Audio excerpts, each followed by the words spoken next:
YouTube, bonsoir YouTube, bienvenue sur channel moi encore. Non, moi c'est Paran Haitian and li yon plaisir mon kave aujourd'hui. I want to say thank you so much. Thank you so much for all these subscribers in less than 1 week. I am so blessed. Merci beaucoup pour tout le monde qui subscribe yo. Parce que nous avons plus que 25 moun abonnés sur channel nous, oui, moi-même nan, oui. So, moi je dis merci beaucoup pour tout ça.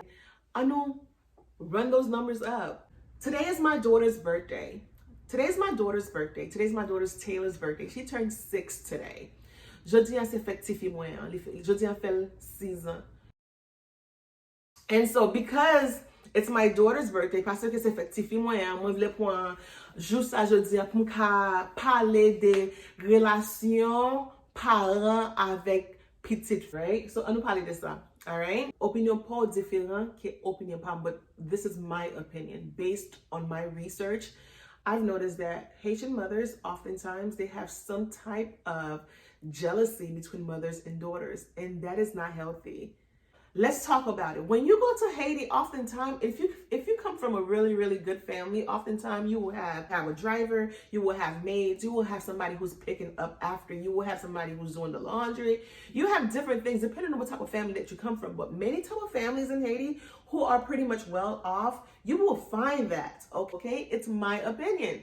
Okay, it's my opinion. Now you guys can debate it respectfully underneath the thread, but again, it's my opinion. Is based on my research and it's based on my observation, and I think I own a right to that. Am I correct? I own a right to that.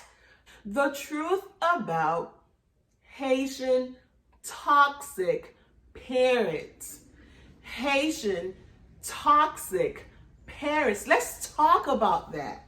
Because it is a thing in our community. Haitian toxic parents. It is, right? You see, je ne sais monde la a evolve.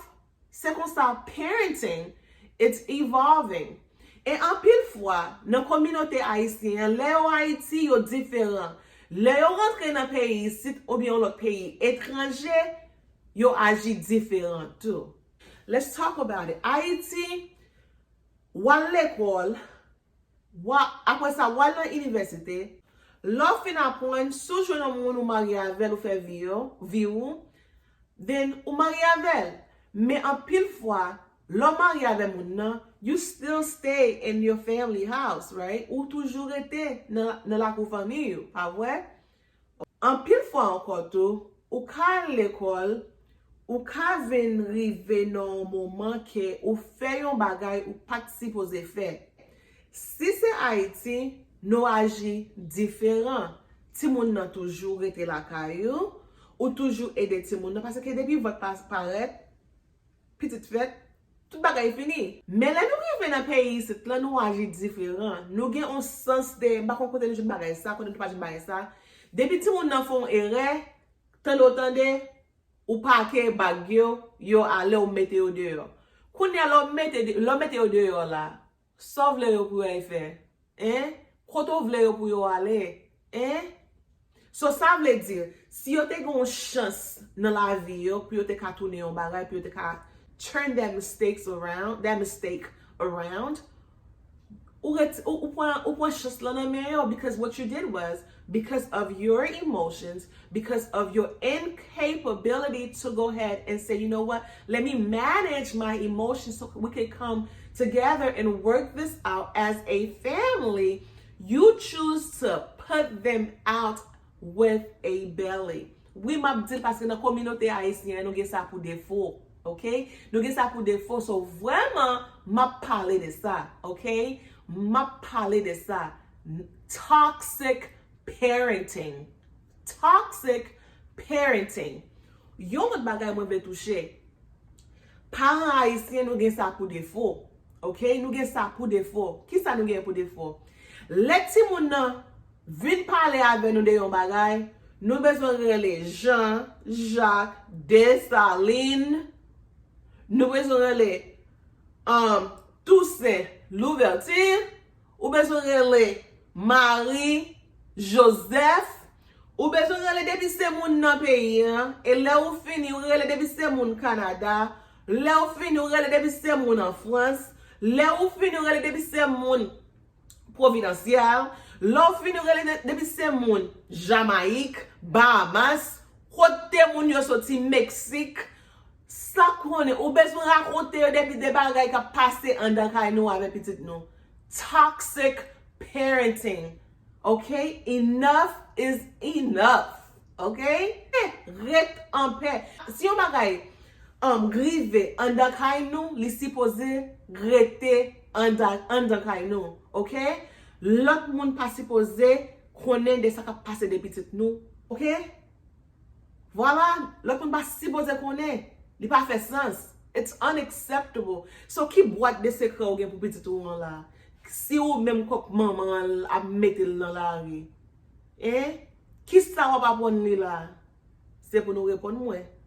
Sous channel moi, n'a parlé de bagaille que nous connaît, que nous pas prendre, que nous pas d'accord et nous pas agree with it. And I am perfectly fine with it.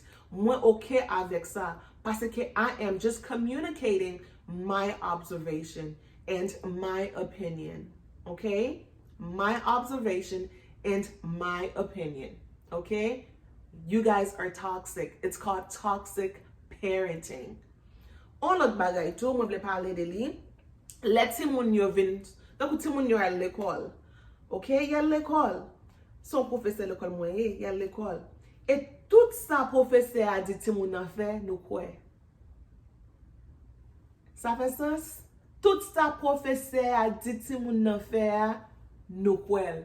Mais pour qui ça? Nous pas connaît qui ti moun nou gen la kay nou, nous pas connaît qui ti moun n'a levé, nous pas connaît ça ti moun nan ka fait et ça ti moun nan pas ka fait. Nous pas connaît ça du tout? Non? Toxic parenting. Get to know your child. Okay? Passe temps avec ti moun nou. Okay? Pour ka connaît ça ti moun nou ka fait, ça ti moun nou pas ka fait parce que nous pas jamais quoi ti moun yo numéro 1. Right? Et on l'autre bagay tout, moi je vais parler de lui. Nous pas jamais demander ti moun yo pour pardon. Why? Les ou font bagay. Ou pas demander moun nan pour pardon? Qui différence là? Oui, nous gen ça pour défaut, c'est maman miye, c'est ti moun ouye, m'pa gen droit demander pour pardon. Non, ça really toxic parenting. Haitian parents, ça really toxic parenting. If you're wrong, you're wrong. You should be humble enough and have enough humility to go before your child and have a conversation with your child, okay? Ou ka di chéri, écoute, je dis moi faire une décision ou j'aime agir, m'pas supposé agir comme ça. M'pas supposé agir dans ce sens ça, okay? M'a demande pardon, okay? M'a demande pardon chéri. Et en plus, l'homme demande pour pardon, ou pas ka di ou demande pour pardon en demain faire bagay là encore, non? Toxic parenting. Ou ka mande pardon puis même j'en mande pardon encore, ou fini encore. Chaque fois que tu moun font bagay ou répéter ça le fait déjà, non? Toxic parenting. Ou pas pardonner ti moun nan. Les moments ti moun nan ap démontrer OK, la turn around that leaf. I'm going to start doing better. I am, facing these challenges and then you take it and ou passe dans la vie. You cannot do that. This is called toxic parenting, okay? Toxic parenting. It's time for you guys to start listening to your child because they are your children, right? Start listening. Tande ti moun nou, li lè pou nou komanse tande ti moun yo. Okay? Li lè pou nou komanse tande ti moun yo. Now, lem di komanse, pas tout bagay ti moun nan di, nou di on sa, ok, so di an se verite, non? Men ou se gran moun nan, right? Ou gen experience lan, pa vwe? Ou se gran moun nan, ou gen experience lan, ou travesse